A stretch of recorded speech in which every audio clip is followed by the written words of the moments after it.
Every so often, I receive what feels like a spiritual dare, challenge, invitation to be more real than I would ever choose to, perhaps, if I thought about it.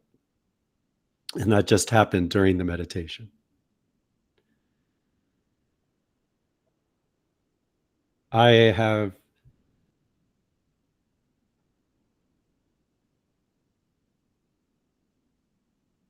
I'm resisting it. Well, Naya is my teacher in Thoth's temple. She's been my teacher through many lifetimes. She is not in a body. She knows you. She's invited me to tell you that she's very proud of me. This is not something I let in very often, but she does tell me this, and I typically move past it. And she's inviting me to show you this, she kind of pinned me on it a little more, so I won't be able to forget it.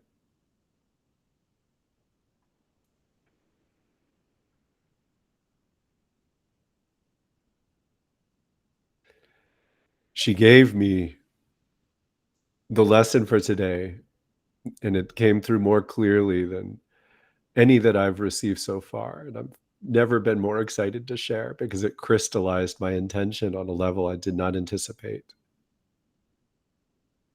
I have never been more excited for a teaching than I am right now. It is so beautiful.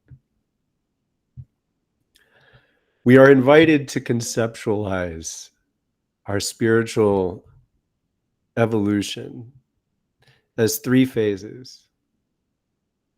In these three phases, the end of the first phase is what many call enlightenment. The reason this is so important is it is a spiritual boundary that many people don't let themselves cross because of mental egoic reasons. Reverse ego. Couldn't possibly be me. I'm not that. Thoughts like this. The simple antidote to this challenge is the metaphor. The first phase is to be considered like a mountain. We are climbing a mountain to get to the peak. The peak can be known as enlightenment. At the peak of this mountain, we go from being only able to see in front of us to activating our third eye and being able to see all around, just as you would at the top of a mountain. There's no longer a boundary in your way, but you're also perilously balanced. There is very little space to remain focused, and you can fall down. So the challenge of the first phase is to climb while recognizing you can slip backwards. Not only is slipping backwards possible, it's dangerous. You can get hurt. And we live with this sense of urgency and the necessity to be both careful and very aware. You can slip backwards. When you fall, you can hurt someone. When you fall, you can hurt yourself. It takes time to recover. But other people have done this. Other people have done this. This is the antidote. Yes. Are you capable of being enlightened soon? Yes. Just stay humble. There are steps carved into the mountain. There's a path with switchbacks. You didn't have to do that. Other people did this. We are the beneficiaries of thousands of years of spiritual evolution, and it's a lot easier for us to become enlightened than it was for the Buddha.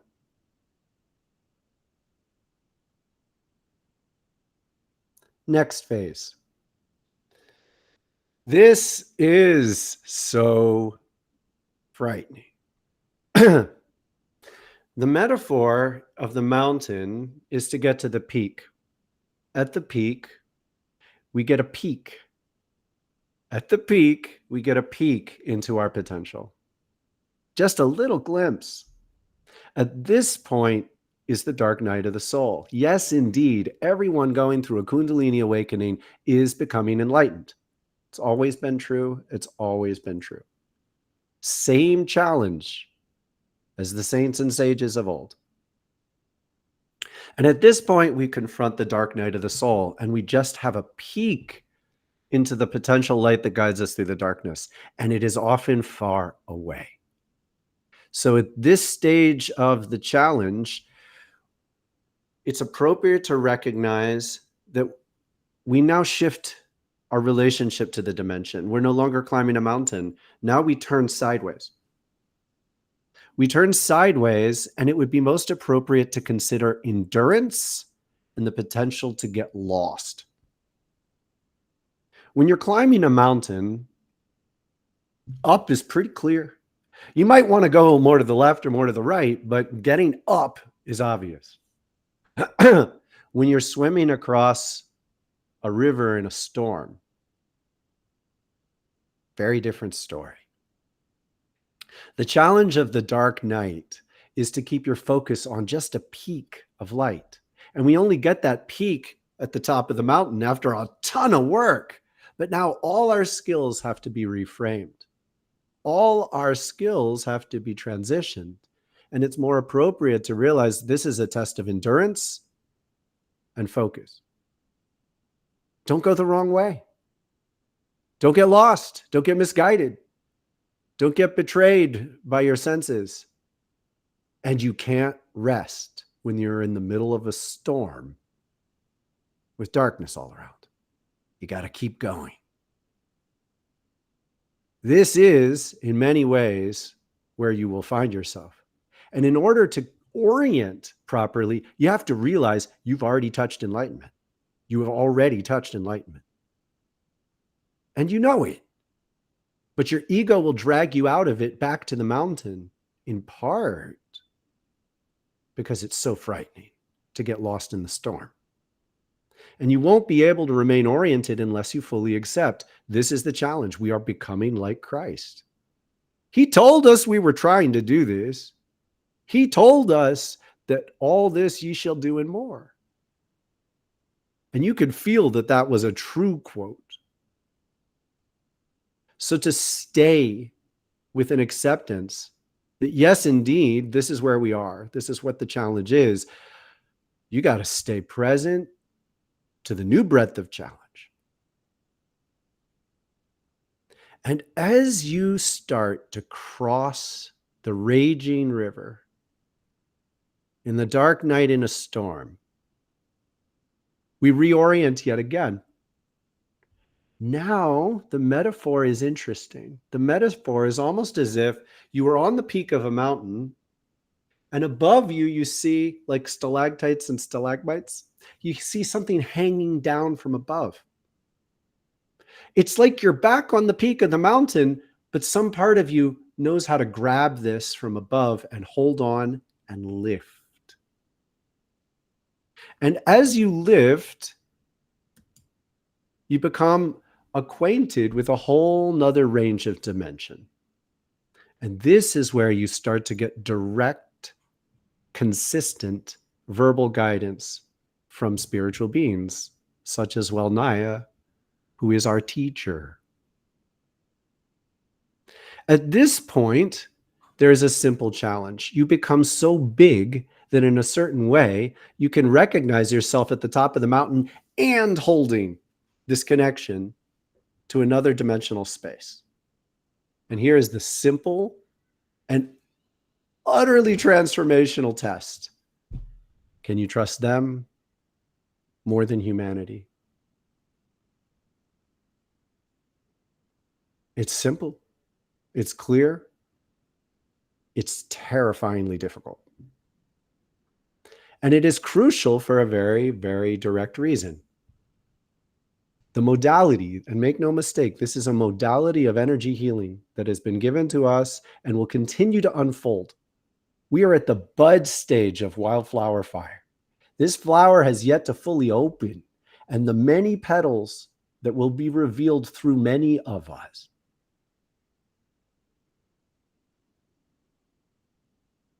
necessitate an awful lot of work in the future.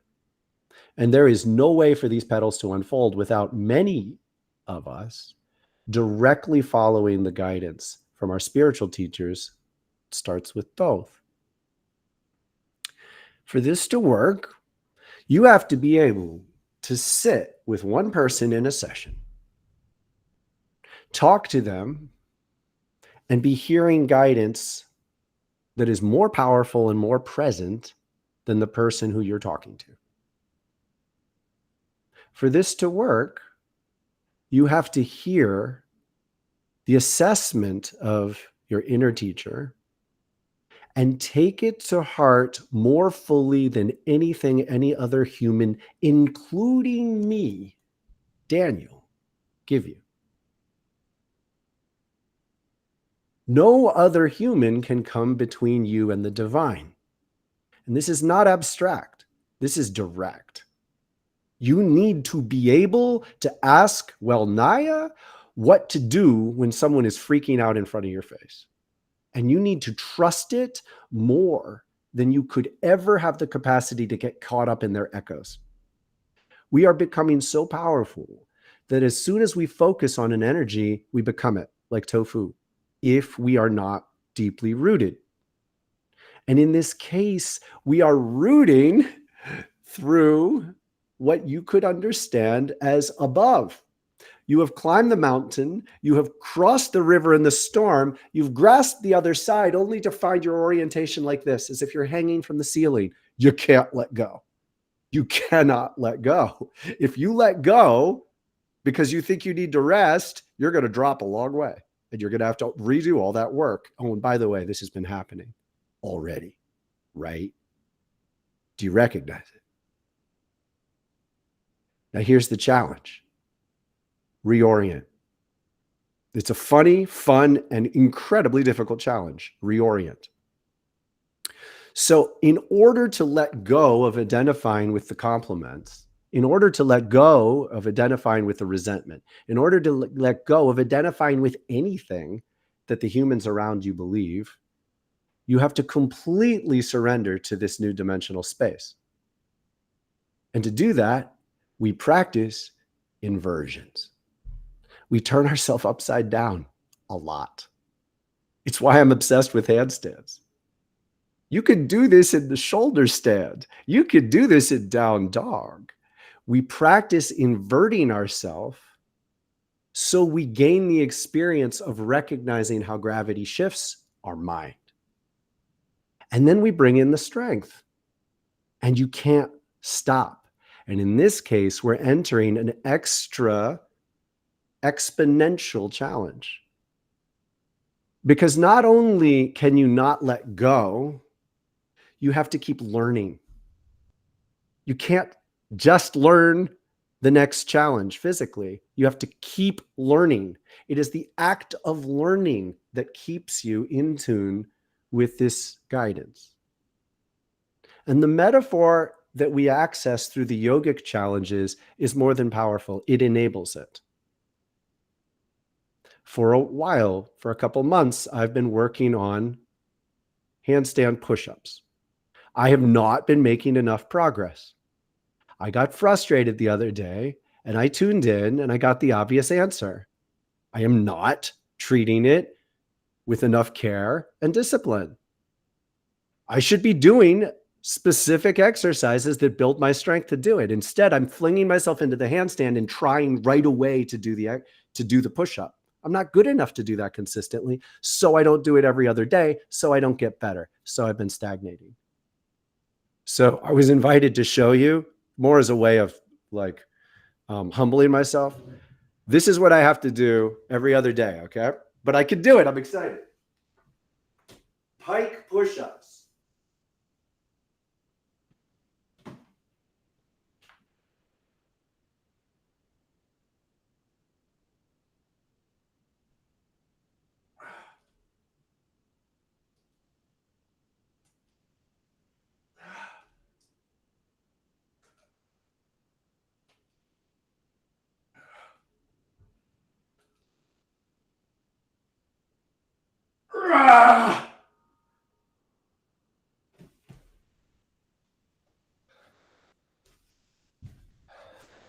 And I'd never done 13 before. I was just getting to 10.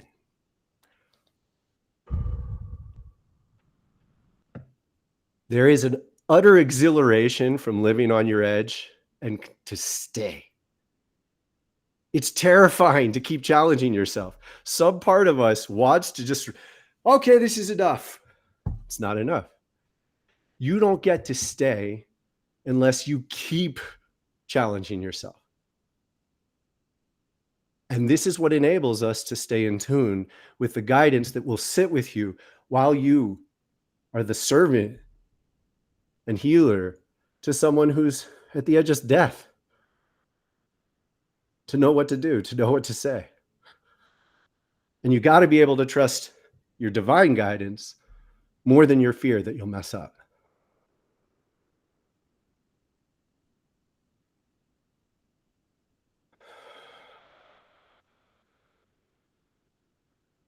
And the gift is beautiful, simple life. Every day, feeling a little healthier, a little better. The curiosity driving us to keep learning, keep loving life more than we ever did before. It's worth it.